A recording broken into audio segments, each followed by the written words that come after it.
Giannis, why he's MVP, putting up 41, 13, and 6, but it was a total team effort. Chris Middleton with a huge first half. Drew Holiday doing his thing. The Suns now lead 2-1. It certainly didn't help losing DeAndre Ayton in the third with foul trouble, but it was all about Giannis. 40 points, 10 boards in back-to-back finals games. Only two players in finals history have ever done that. LeBron in 2016, Shaq in 2000. Both of them won the title that year in finals MVP. Good company to be in, Max Kellerman.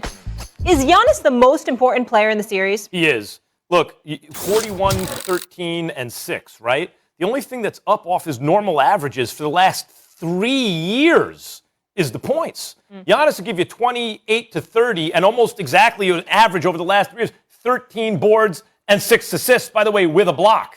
You know, that's what he does. He's a 30, 13, and 6 guy. And he gave you an extra 11 points last night because, as you mentioned, DeAndre Ayton's foul trouble helped him out. But he was absolutely fantastic. 2 nights in a row, by the way, 2 games in a row.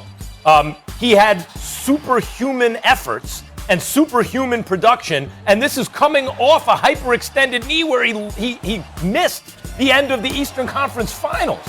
It's always the same with Giannis and the Bucks. When he gets help, he can win and even be the best player on the floor, the best player in the world on that night, right? But he needs help. Great bigs, and Giannis is a big, need guys on their level. Sometimes Middleton can put the cape on. Sometimes Drew Holiday can. When he gets that, he wins. Otherwise, they waste a performance. Stephen A. Kendrick Perkins, can't wait till Kendrick Perkins is back on this show, talking about Middleton as Batman on some nights. But the Batman of this team is obviously Giannis, who had finals MVP performances in 2 of these 3 games. You know what, Max? It's not that I'm looking at your points and I disagree with them per se. But I don't feel Giannis is that guy pretty much because I take him for granted. He walks around averaging 28 or better and with double digits in rebounds. When I think about Giannis, I don't think about the overall number, Max. I think about what you're going to do from the free throw line when it really, really counts. If the game gets tight, yesterday. Can I trust you to deliver free throws? Can I trust you to score when the defense sags and they force you to take a perimeter shot instead of allowing you to get to the basket at will? That's what I think about. I don't think about Giannis's overall numbers because I know they're going to be there. The question is, what are you going to do when it counts? And that's why when I think about the most important player, I really, really think about Devin Booker. Because when I look at Giannis in Milwaukee, I say, okay, those numbers are going to be there. All right, but Middleton and Drew Holiday, when you talk about importance, they got to step up and they got to help them out. I look at Devin Booker and I'm saying right now he's shooting 33% from three-point range. What is he shooting from the field? About 38%. He's averaging better than 22 a game, but the bottom line is last night he was absolutely positively anemic. Shot 3 of 14 from the field, like 1 of 7 from three-point range. Just didn't have it. He didn't even play the fourth quarter because his legs were shot and they were gone.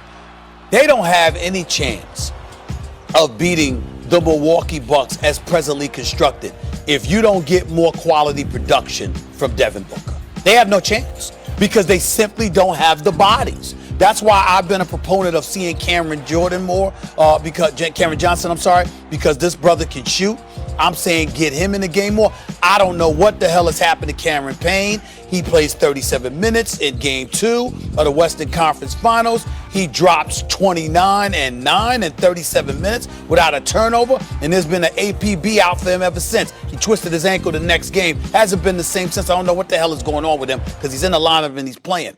I'm just saying, when you look at Phoenix and how depleted they appear and what they need in order to win this series, Giannis is going to get his numbers no matter what, just by accident. Devin Booker, to me, is the key, and that's why I have him, Max, as the most important. In a way, like the kind of guy Giannis really needs to be a perennial championship contender, real contender, is Devin Booker. Because Giannis, there's a reason Shaq looked at Giannis and said he could have the Superman title. First guy Shaq said that about. Dwight Howard, he was like, this guy. Because he is like Shaq, this unstoppable physical force. But he's not a closer, just like Shaq wasn't a closer.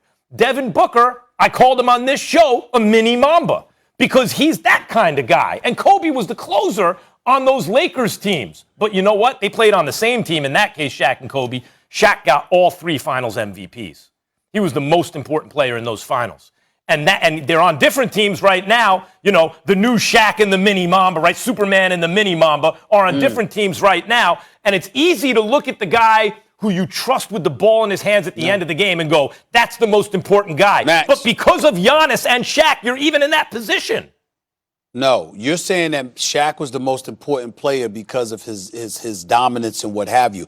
I would make the argument that in at least a couple of final series, Kobe was the most important. Now, Shaq was the most important against Philly because you had Dikembe Mutombo was a defensive player of the year, patrolling the paint, blocking shots, and doing things against everybody else that he couldn't possibly do against Shaq. And because of Dikembe Mutombo's ability to change the game on the defensive end of the floor, Shaq's dominant was not just big time in terms of his numbers, but it was important because of what Dikembe would have been able to do to the Lakers, if not for Shaq being in the lineup. But in other series, you looked at the greatness of Kobe on the perimeter and what he was capable of doing, and it's important. In this series, we look at Giannis Antetokounmpo. We see the Greek freak. We know he's going to get to the basket. We know what he's going to do. But we also saw him struggle from the free throw line. In game 1, obviously, he was just back from the injury, trying to feel himself. Just not last night, really, more so than anything else. But Devin Booker, all of a sudden, Devin Booker has nothing for you, and it's not even a game. They down by damn near 30.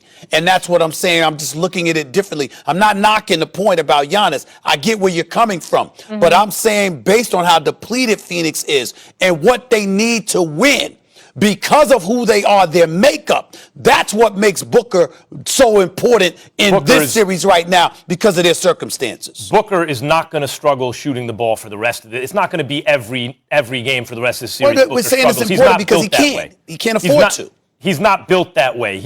What we've seen from Booker is the brighter the lights shine, the better he's generally performed. I don't think the Bucks can count on him not playing well. They're going to have to play better than the Suns. We actually saw him have a couple of struggles in the first round, and then he come back and close it out the really last 2 games, stuff like that. You know, that's all. Yeah. It could happen again, and then he shows up in game 5. But he could have another stink in game 4. Maybe one. Let me ask you this. The Suns are still favored to win the series, that according to Caesars. But outside of Giannis and Booker, because they're kind of the obvious ones, who then needs to step up? Who's the most important? Me personally, I really believe that Monty Williams has to get this kid, Cameron Johnson, in the game more. The brother can shoot the basketball, man. He's athletic, he can shoot, and people keep forgetting that pedigree. He was at the University of North Carolina. He was the star of that team. His brother didn't come out of nowhere. He can ball, and he can shoot, and I would get him more minutes because he's got decent size with him, and he can hit three-point shots. You can't leave him open.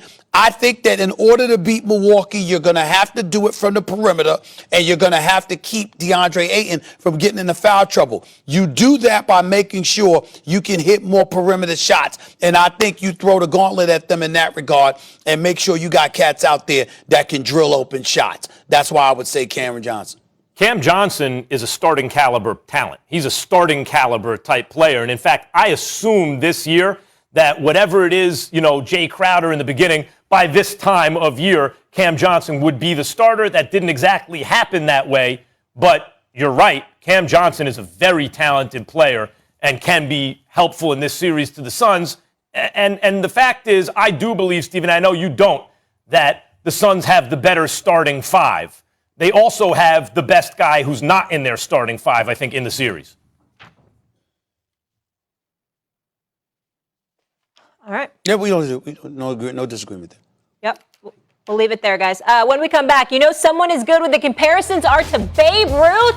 But Stephen A. Smith has a take on why this is bad for baseball. Do not miss that. Plus, speaking of baseball, the Yanks and Astros ending had us wondering, are they the best rivalry in sports at the moment? Max Kellerman says no. Wait to hear his choice. The only information that you need to know is that I don't have a mushroom on the top of my head like you. Hart said you don't have a lineup, you have a circle up. The only black man I know with a toupee. That's Michael Irvin with the toupee. That's not me. 2 black men. 2 black men I know with toupees.